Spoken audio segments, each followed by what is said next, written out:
दोस्तों आप देख रहे हैं लालटेन भोजपुरी और आप लोगों का एक बार फिर से लालटेन भोजपुरी चैनल पे स्वागत है।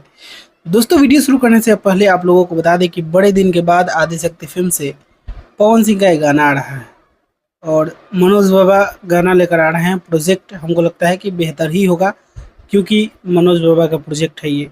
और सबसे बड़ी बात है कि हमारा जिला 5 मिलियन प्लस व्यूज हो चुका है और ये बहुत ही स्लो शुरुआत लिया था और उसके बाद भी ये गाना में इतना दम था, गाना का सिलेक्शन बेहतरीन था, इस वजह से ये गाना बेहतर कर रहा है। और नेक्स्ट प्रोजेक्ट आ रहा है पवन सिंह का आदित्य फिल्म से, तो देखते हैं क्या इसमें कितना दम होता है। कुंदन प्रीत जी लिखे हैं गाने को।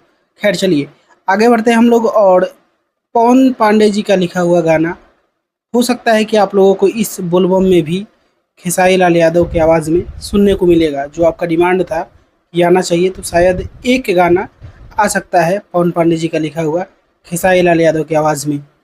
बाकी दोस्तों वेट करिए आप लोग। और इसी के साथ में इस वीडियो को मैं ख़त्म करता हूँ। मैं मिलूंगा आप लोगों से नए वीडियो में, तब तक के लिए जय हिंद, जय भोजपुरी।